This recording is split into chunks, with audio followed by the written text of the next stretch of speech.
Habang nambababae ako, may inihalo na pala ang asawa ko sa pagkain ko.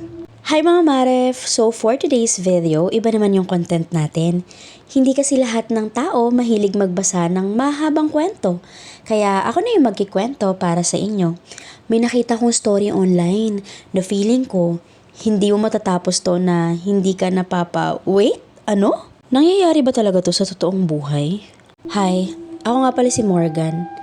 3 years na kaming kasal ni Mrs. At nitong mga nakaraang buwan, naging perfect siya. Masyadong perfect na nakakatakot. Dati, burara si Mrs.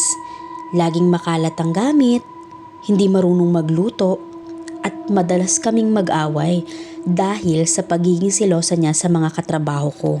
Pero bigla na lang siyang nagbago. Araw-araw, may mainit na ulam pag uwi ko.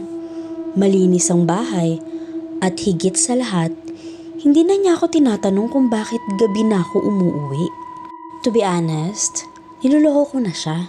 Nakikipagkita ko kay Sasha, yung ex ko nung college.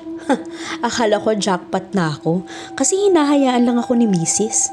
Sabi ko sa sarili ko, baka napagod na yun, kaya sinusunod niya na lang lahat ng gusto ko. Hinahayaan ko lang siyang pagsilbihan ako habang pasimple akong nagtatype ng I miss you kay Sasha sa ilalim ng kumot. Pero isang gabi, napansin kong parang may kakaiba. Yung paborito kong ulam na niluluto niya, yung igado, parang may ibang lasa.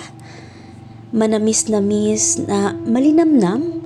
Sabi ko, galing mo na magluto ah. Saan mo natutunan to? Ngumiti lang siya. Yung ngiting hanggang tenga pero hindi umabot sa mga mata.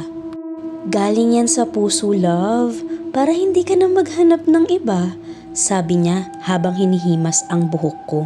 Nung gabing yun, hindi ko na makontak si Sasha.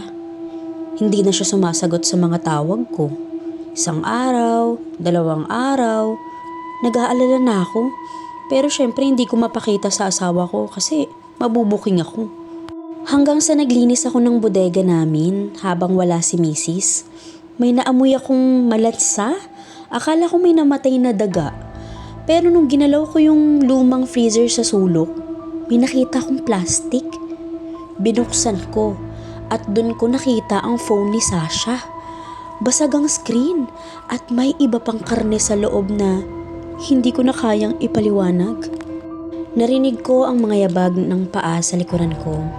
Paglingon ko, nandun si Mrs. Hawak yung sandok na ginamit niya pang luto ng igado. Tumingin siya sa akin at sinabi niyang, "Masarap ba yung ulam natin kagabi, love?" Sabi ko naman sa'yo hindi mo na kailangan lumabas para humanap ng fresh. Grabe, nanginginig ako habang tinatype ko to. Nakakulong ako sa kwarto ngayon at naririnig ko siyang kumakanta sa kusina habang naghahanda ng dinner. Hindi ko alam kung tatawag ako ng pulis o kakainin ko na lang ulit. Kasi baka ako yung isunod niya sa menu pag tumanggi ako. Kaya kayo, mag-ingat kayo sa mga asawa niyong biglang bumabait. Minsan, hindi nagpapatawad yan. Naghahanda lang sila.